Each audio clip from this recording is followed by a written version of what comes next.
होता है अच्छे के लिए होता है। दोस्तों, ये लाइन तो आपने ना जाने कितने लोगों के मुंह से कितनी बार सुनी होगी। जो होता है अच्छे के लिए होता है, क्योंकि जो भी चीज़ें होने वाली हैं या वो सभी विधि द्वारा पहले से ही निर्धारित होती हैं। इसीलिए जो होना होता है वो होकर ही रहता है और कहीं ना कहीं वो हमारे लिए अच्छा ही होता है। आइए सुनते हैं इसी पे आधारित कुछ प्रचलित कहानियाँ।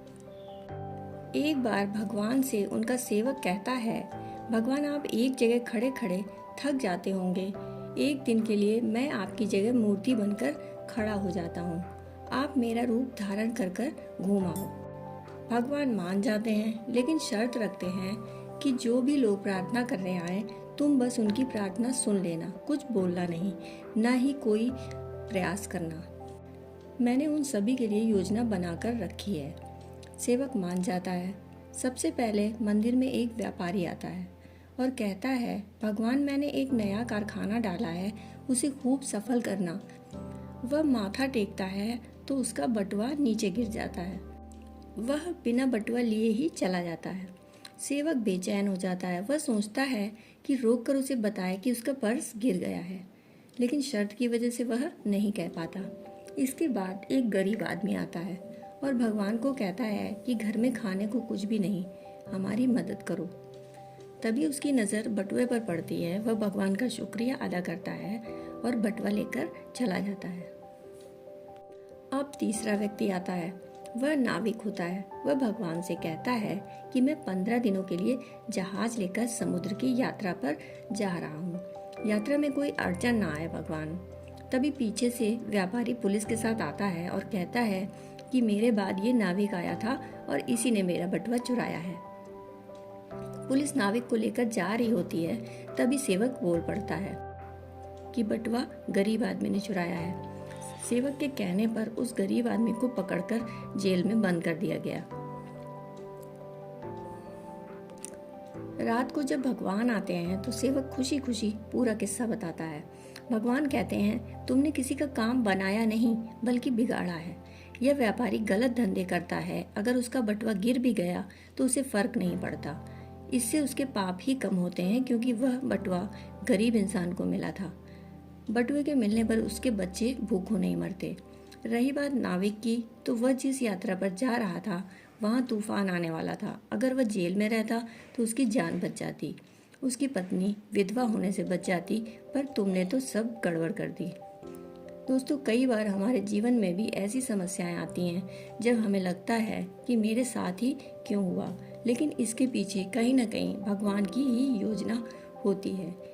इसलिए हमें याद रखना चाहिए और सोचना चाहिए कि जो भी होता है अच्छे के लिए होता है। इसी प्रकार एक बार की बात है, अकबर और बीरबल दोनों कुछ सैनिकों को लेकर शिकार पर गए। शिकार के समय तलवार निकालते हुए अकबर का अंगूठा कट गया। अकबर परेशान हो गए। उसने तुरंत अपने सैनिकों से कहा, सैनिकों जल्दी से जाओ और वैद्य जी को बुलाकर लाओ, देखो मेरा अंगूठा कट गया है, कितना खून बह रहा है।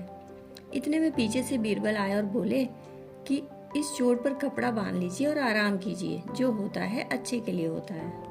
अकबर को बीरबल पर गुस्सा आ गया।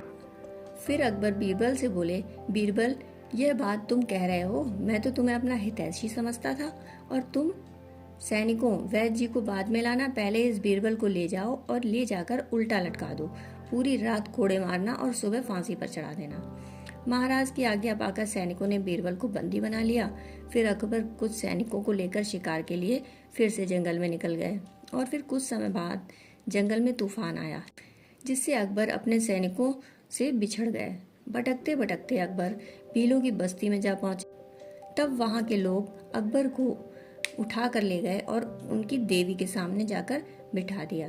पुजारी उनकी बलि चढ़ाने ही वाला था कि एक भील बोला, इनका तो अंगूठा कटा हुआ है, यह तो अशुद्ध है, हम इनकी बलि नहीं दे सकते।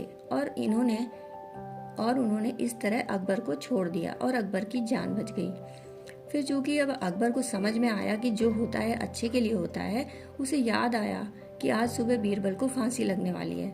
वह भागा भागा आया। उसने देखा कि बीरबल फंदे को गले में पहनकर खड़ा है। अकबर ने उसे नीचे उतरवाया और उसके पैर पकड़ लिए और फूट फूट कर रोने लगा। अकबर ने अपनी सारी घटना बीरबल को सुनाई और माफ़ी मांगने लगा। बीरबल बोला, माफ़ी वाफ़ी मांगने की ज़रूरत नहीं है महाराज, जो होता है अच्छे के लिए होता है। अकबर बोला, बीरबल क्या तुम सच में पागल हो? मेरी नासमझी की वजह से रात भर तुमने कोड़े खाए और फिर भी कहते हो जो होता है अच्छे के लिए होता है। फिर बीरबल बोले, महाराज यदि मैं यहाँ कोड़े नहीं खा रहा होता तो आपके साथ होता, और यदि मैं आपके साथ होता तो वो लोग मेरी बलि तो ज़रूर ही चढ़ा देते। अब अकबर को समझ में आया कि सच में जो होता है अच्छे के लिए होता है, और ईश्वर जो कुछ करता है वो हमारे लिए अच्छा ही होता है। शुरू शुरू में तो हमें लगता है सभी चीज़ें हमारे मन मुताबिक नहीं हो रही, जिससे हम थोड़े चिंतित और उदास हो जाते हैं और खुद को चिंता में डाल लेते हैं, जबकि हमें ऐसा करने से बचना चाहिए और सब कुछ ईश्वर की इच्छा मानकर उनके भरोसे छोड़ देना चाहिए, क्योंकि जो कुछ भी हो रहा है या होने वाला है वे सभी चीज़ें हमारे भले के लिए ही होंगी। दोस्तों, कहानी सुनने के लिए आपका बहुत बहुत आभार।